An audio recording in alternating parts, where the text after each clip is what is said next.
Hello and welcome back. And in this video, we are going to be creating a weather app in UIKit.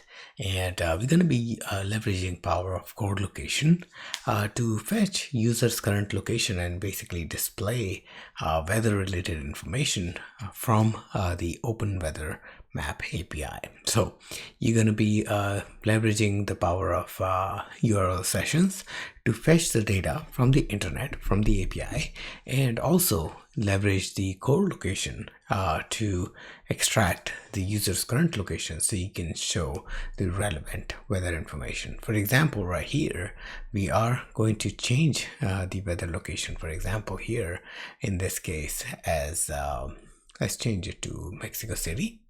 And then we're gonna go back and get the weather, and as you can see, this is the weather for Mexico City.